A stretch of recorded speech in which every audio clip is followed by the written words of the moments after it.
الحمد لله الحمد لله الذي ألف بالإسلام بين قلوب المؤمنين وأوجب الاتحاد وحرم التفرق في كتابه المبين. أشهد أن لا إله إلا الله هدى من يشاء إلى صراط المستقيم، وأشهد أن سيدنا محمد رسول الله خير داع إلى طريق القويم. اللهم صل على سيدنا محمد وعلى آله وأصحابه الذين تهذبت نفوسهم وتهذبت قلوبهم فكانوا سادة المنصورين. أما بعد، فيا عباد الله، أوصيكم ونفسي أولا بتقوى الله تعالى وطاعته. That is, all praise is due to Allah, who has united the hearts of the believer in Islam and has made it an obligation to remain united, and has made it forbidden to become separated in his clear book. I bear witness that there is nothing worthy of worship except Allah, who guides to the straight path whom he wills, and I bear witness that our leader Muhammad is his messenger and the best caller to the way that is straight. O Allah, send your prayers and your peace upon our leader Muhammad and upon his family and upon his companions whose hearts were united and whose souls were educated so that they became victorious leaders. And what follows thereafter, O believers of Allah, I advise you as well as I advise myself to first have the proper regard for Allah and thereafter be obedient to him. Dear believers, I greet you with the universal greetings of peace. Assalamu alaikum, which means peace be with you. This week we are discussing the attribute of Allah, Ar-Rāfiʿ, or the Exalter, the elevator, one who lifts one up. And we know that there is a surah in the Quran called Ar-Rāfiʿ, or the heights. But this week we're talking about how Allah, our creator, is an elevator, how he can raise one up. And the normal context of what we would think is about Allah raising someone, raising them up to himself, or raising the dead, or bringing life out of the dead. But here we want to talk in a different context. So we're going to utilize a hadith this week, one of the hadith Qudsi, I believe it may be number 10 and number 15, but in it, it says, it's narrated to have said that Allah says that he is as his servant thinks he is, or how he expects him to be. He says if his servant mentions him to himself, then Allah will mention him to himself, will mention his servant to himself.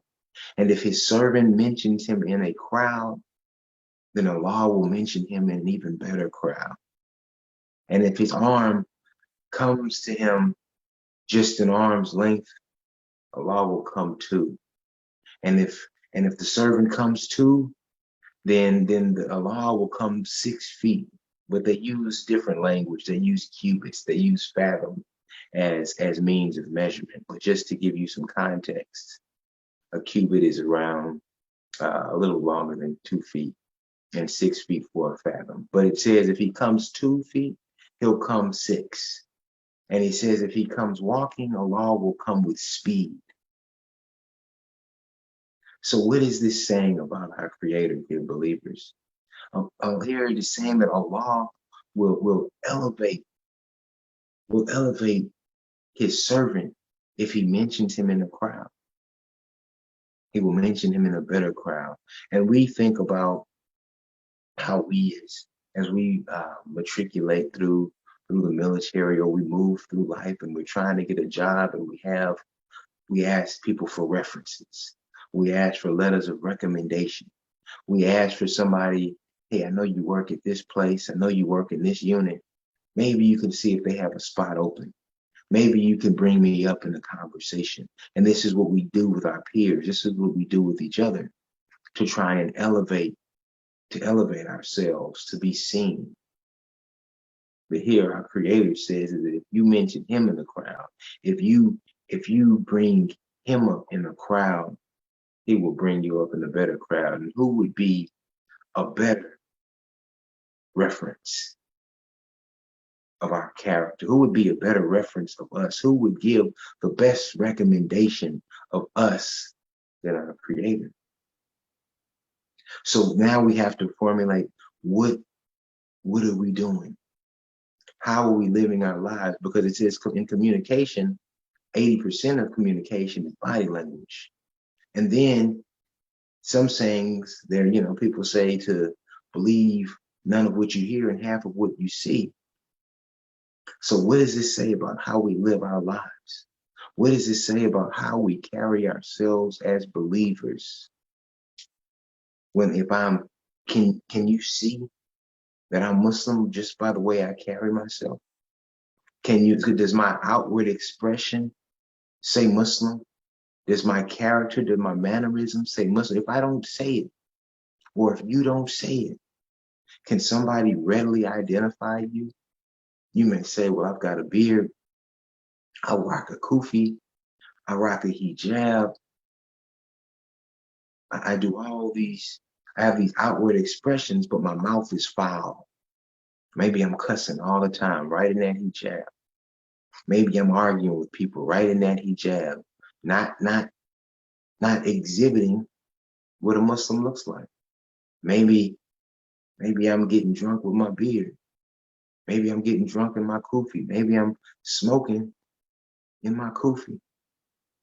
People can't distinguish me from someone else, but I have these outward expressions. So what am I saying? How am I mentioning my Creator? What does my character and the way I carry myself say about my Creator? Now, if someone can readily look at you and they know, well, this brother or this sister is always trying to find a quiet place to go pray.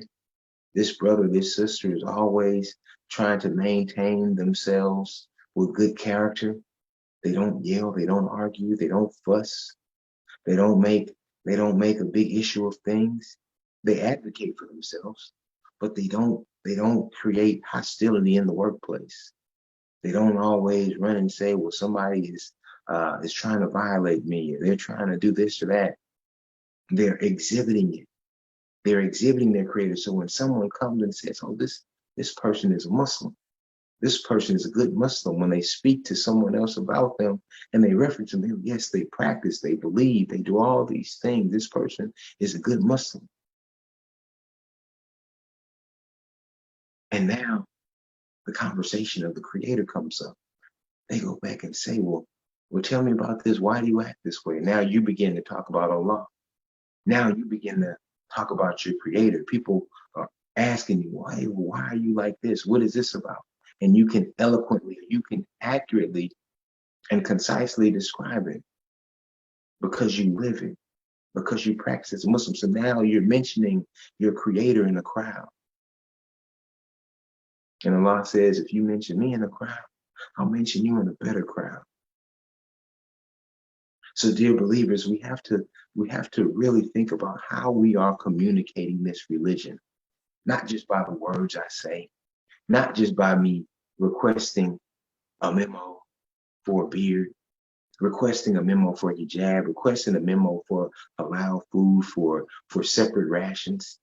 That is not all that there is to it. There's more.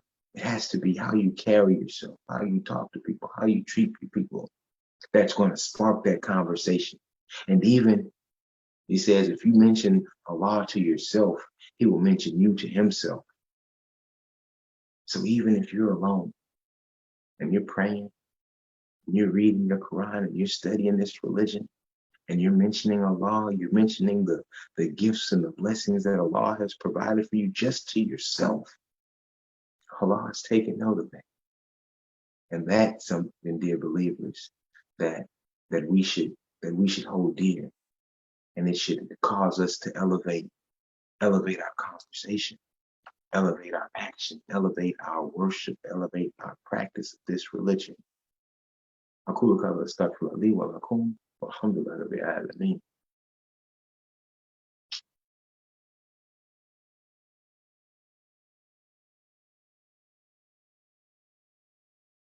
اللهم صل على محمد وعلى آل محمد كما صليت على آل إبراهيم وعلى آل إبراهيم إنك حميد مجيد. اللهم بارك على آل محمد وعلى آل محمد كما باركت على آل إبراهيم وعلى آل إبراهيم إنك حميد مجيد.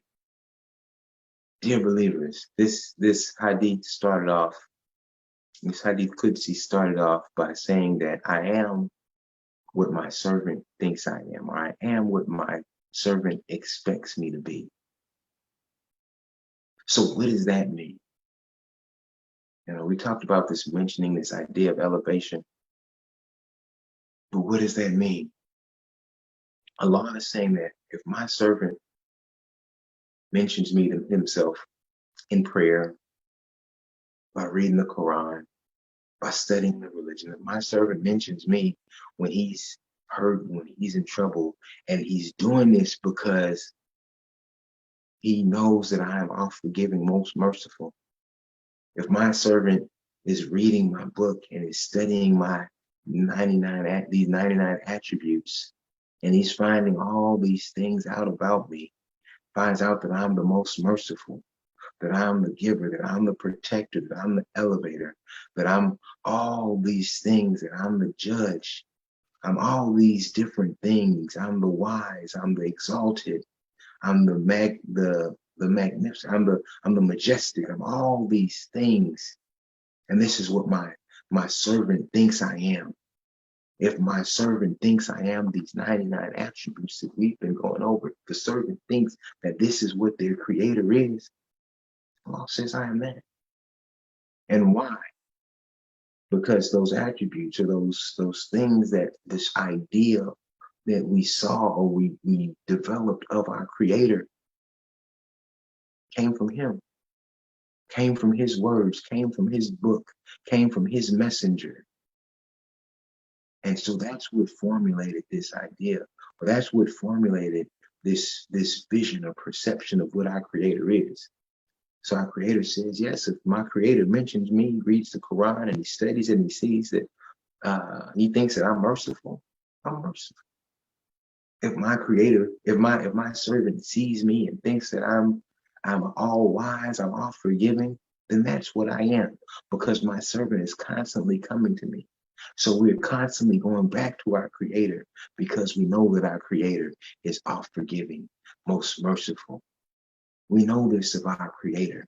And so this is why we call on our creator. This is why we mention our creator to others, because of all the things that we have visible proof of.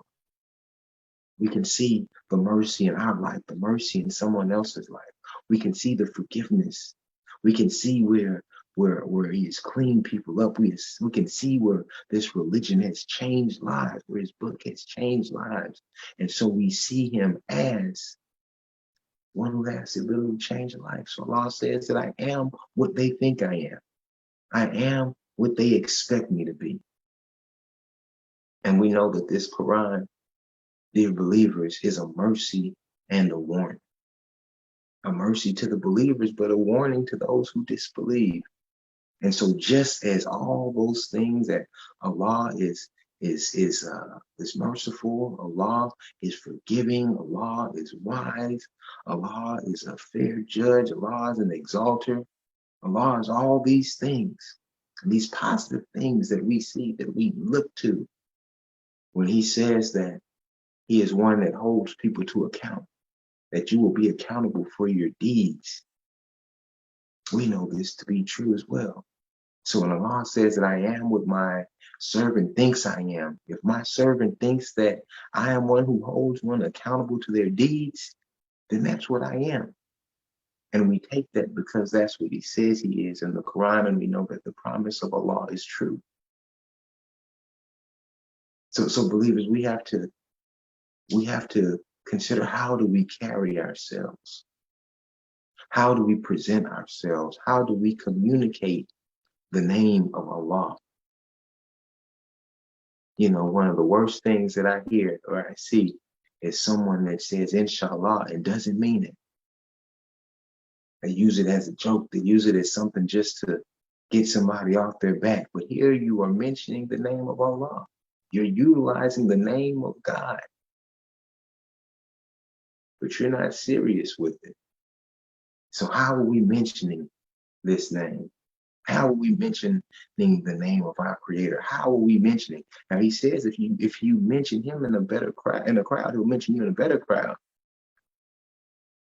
So on our part, we have to be cognizant, or we have to be thinking about what it is that we're communicating, how we're communicating. Are we communicating positively?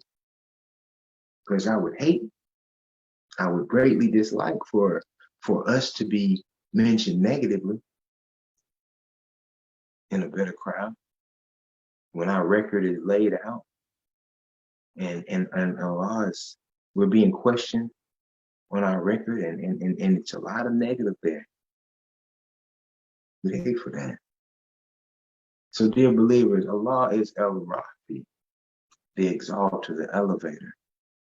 So make sure that when you go out and you live your life as a good Muslim, that it's not just these external things that you think make you Muslim. It's your character, it's how you carry yourself, how your actions mention your Creator, how your actions invoke the name of Allah, how your words are utilized when you use the name of Allah, the name of your Creator. Let's be aware of that, dear believers. ربنا آتنا في الدنيا حسنة وفي الآخرة حسنة وقنا عذاب النار. ربنا تقبل منا إنك أنت السميع العليم. إن صلاتي ونسكي ومحياي ومماتي لله رب العالمين لا شريك له بذلك أمرت وأنا أول المسلمين. الحمد لله رب العالمين. آمين.